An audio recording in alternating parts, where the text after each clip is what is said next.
Hello guys, मैं सीमा कुमारी। मैं आपको साइंस 10th क्लास की साइंस पढ़ाऊंगी, ठीक है। उसमें हम पहला चैप्टर पढ़ेंगे केमिकल रिएक्शन एंड इक्वेशन। पहला चैप्टर उसमें है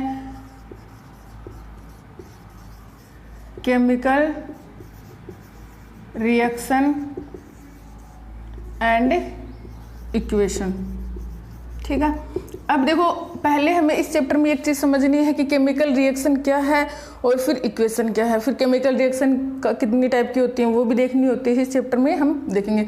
लेकिन इस वीडियो के अंदर हम एक ही चीज़ देखेंगे, केमिकल रिएक्शन एंड इक्वेशन की बेसिक देखेंगे कि केमिकल रिएक्शन किसे कहते हैं और केमिकल इक्वेशन किसे कहते हैं। अब देखो, यहाँ पे पहले हमें ये देखना है कि केमिकल रिएक्शन क्या होती है। केमिकल रिएक्शन में जब वो केमिकल रिएक्शन के अंदर यहाँ पे देखो हम दो सब्सटेंस लेते हैं, दो या दो से ज़्यादा भी सब्सटेंस ले सकते हैं, मतलब दो या दो से अधिक जो सब्सटेंस होते हैं उनको आपस में मिक्सिंग करवा के क्या करवाते हैं, हम रिएक्शन करवाते हैं। रिएक्शन करने के बाद में एक नया ही प्रोडक्ट बनता है। जैसे यहाँ पे मैं बताऊँ कि A+B के आपने रिएक्शन करवा के क्या बनाया है, A+B की रिएक्शन करवा के आपने C बनाया है, ठीक है। इसको A+B ये क्या हो गए, रिएक्टेंट हो गए। ये C जो बना है ये क्या हो गया, प्रोडक्ट हो गया, ठीक है। तो केमिकल रिएक्शन के अंदर यहाँ पे आपने दो या दो से अधिक कितने भी, मतलब दो भी लिए या फिर तीन भी लिए, कितने भी सब्सटेंस लिए, उनके बाद में आपके पास में प्रोडक्ट बना है, ठीक है। तो ये चीज़ है कि जो केमिकल रिएक्शन होती है उसमें दो सब्सटेंस भी ले सकते हैं, दो से ज़्यादा भी सब्सटेंस ले सकते हैं, उनको आपस में मिक्सिंग करवा के उनके अंदर रिएक्शन करवाई जाती है। अब देखो, ये रिएक्शन जब होती है तो इनमें चेंजमेंट भी आता है। जैसे हमने A लिया है, फिर उसके बाद में B, दोनों के आपस में रिएक्शन करवाई है, फिर उसके बाद में C प्रोडक्ट बना है अपने पास में। तो इनके अंदर इनकी जो केमिकल प्रॉपर्टीज होती हैं, जो केमिकल रिएक्शन के अंदर इनकी जो केमिकल प्रॉपर्टी होती है, केमिकल रासायनिक गुण धर्म होते हैं, वो क्या होते हैं, चेंज होते हैं। तो केमिकल जो प्रॉपर्टी होती है वो क्या होते हैं, चेंज होते हैं। केमिकल प्रॉपर्टीज चेंज होती है। अब देखो, केमिकल प्रॉपर्टीज चेंज होती है, इनकी फिजिकल स्टेट भी चेंज होती है। इनकी क्या होती है, फिजिकल स्टेट भी चेंज होती है। फिजिकल स्टेट मैं आपको बता दूं कि फिजिकल स्टेट जैसे यहाँ पे हम S से डिनोट करते हैं सॉलिड को, कि कोई भी मतलब आपने सब्सटेंस लिया है वो किसकी फॉर्म में है। अगर वो सॉलिड की फॉर्म में है तो आप उसको किससे रिप्रेजेंट करोगे, S से रिप्रेजेंट करोगे। अगर वो लिक्विड L की फॉर्म में है, मतलब लिक्विड की फॉर्म में है, तब आप किस L से रिप्रेजेंट करोगे। आप गैस की फॉर्म में है तब आपको उसको G से करोगे। और एक्वस की फॉर्म में है, एक्वस है तब आप उसको AQ से रिप्रेजेंट करोगे।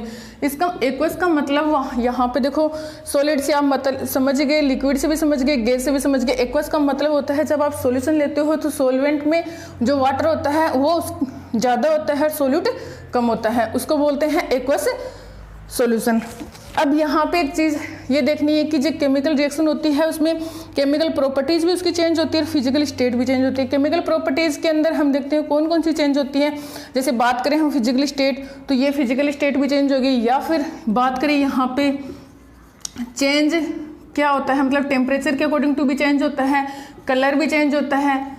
और जैसे लास्ट में रिएक्शन कंप्लीट हो गई तो उसमें इवोपरेशन भी होता है, गैस का मतलब गैस भी रिलीज होती है या फिर गैस भी निकलती है। ये सारी चीज़ें किसकी थी, केमिकल रिएक्शन की थी।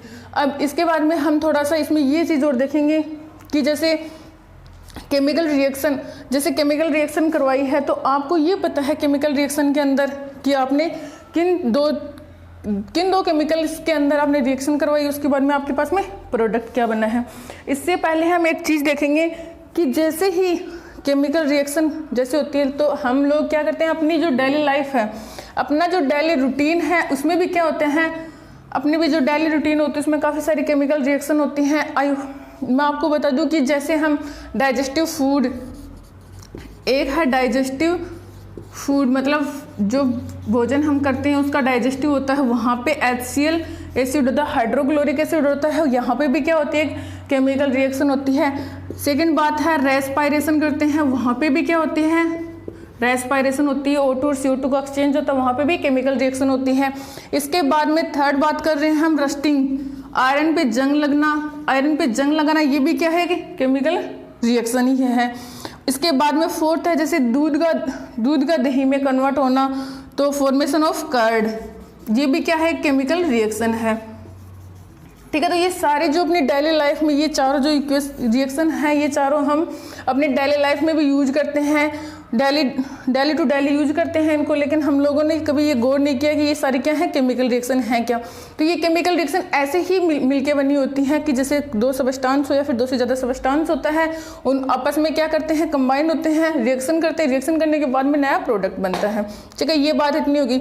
अब जैसे यहाँ पे बात करूँ मैं केमिकल रिएक्शन की, केमिकल रिएक्शन के अंदर एक चीज़ ये होती है, जैसे मैंने यहाँ पे रिएक्शन करवाई है, किसकी रिएक्शन करवाई है, किसकी, कार्बन की रिएक्शन करवाई है, किसके साथ में, ऑक्सीजन के साथ में। ठीक है, बना क्या अपने पास में, कार्बन डाइऑक्साइड।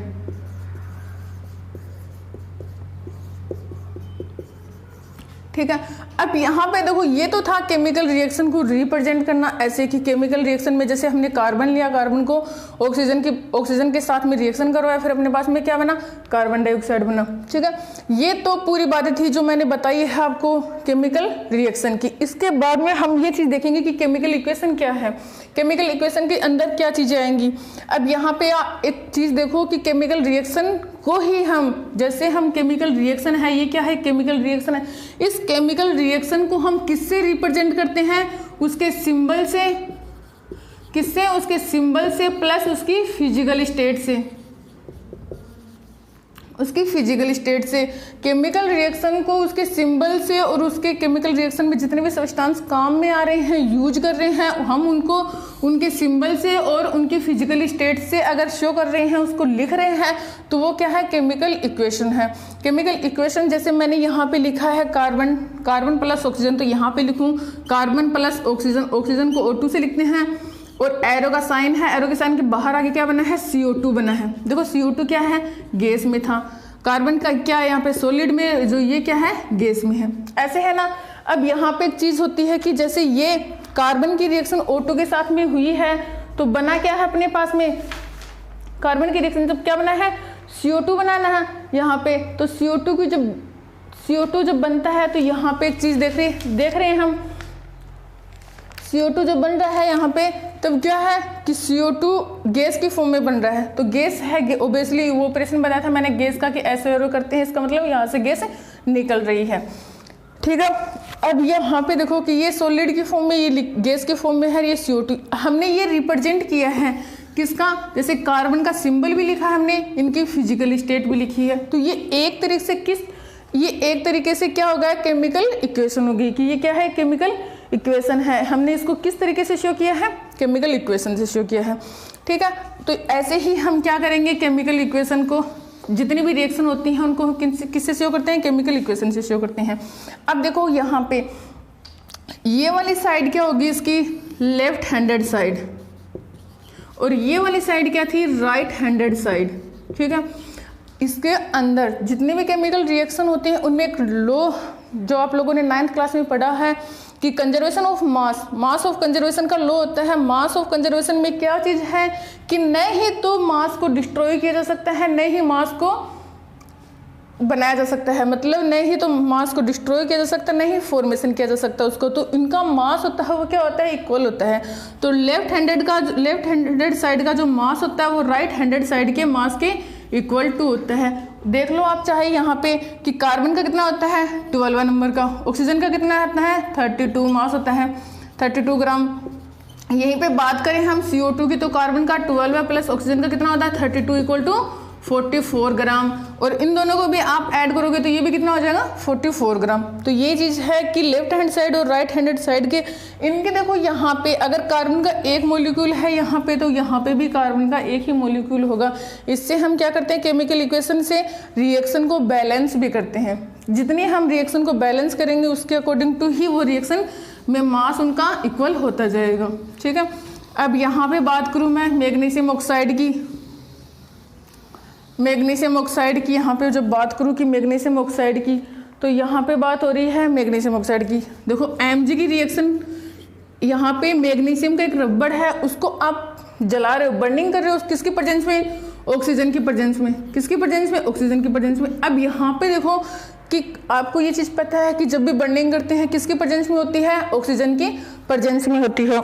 अब यहाँ पे एक चीज़ देखो आप कि अपने पास फॉर्म क्या हो रहा है, जब भी ऑक्सीजन के साथ में रिएक्शन करता है कोई भी एटम या फिर मॉलिक्यूल या फिर एटम या मॉलिक्यूल, तो देखो यहाँ पे क्या फॉर्म होता है, मैग्नीशियम का ऑक्साइड फॉर्म होता है, MgO फॉर्म होता है, MgO फॉर्म होता है यहाँ पे। अब रिएक्शन को बैलेंस करना है, रिएक्शन को बैलेंस करोगे तो कैसे करोगे कि मैग्नीशियम अपने पास एक है, Mg भी एक है, इक्वल हो गया, लेकिन ऑक्सीजन के कितने हैं, 2, और यहाँ पे ऑक्सीजन क्या है, तो यहाँ पे क्या करोगे आप 2 लगा दोगे तो यहाँ पे भी 2 हो गए, 2 ही मैग्नीशियम 2 ही ऑक्सीजन और 2 MgO, इक्वल हो गया नहीं रिएक्शन। इससे इसको रिएक्शन को इक्वल करने से क्या हो गया, इनका जो मास है वो भी इक्वल हो गया।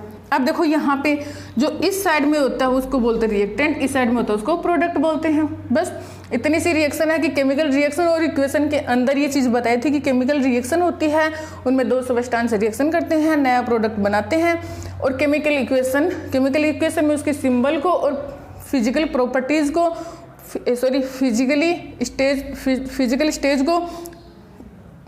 फिजिकल स्टेट को उनको शो करते हैं कि ये सॉलिड में है, लिक्विड में है। ठीक है, अब मैं अगले वाले वीडियो में आपको एक चीज़ बताऊंगी कि केमिकल रिएक्शन कैसे बैलेंस करते हैं, तो वो चीज़ आपको अगले वाले वीडियो में बताऊंगी। इसके लिए आपको इस वाले वीडियो में हम लोग इतना ही पढ़ेंगे कि केमिकल रिएक्शन और इक्वेशन क्या है, इसका बेसिक।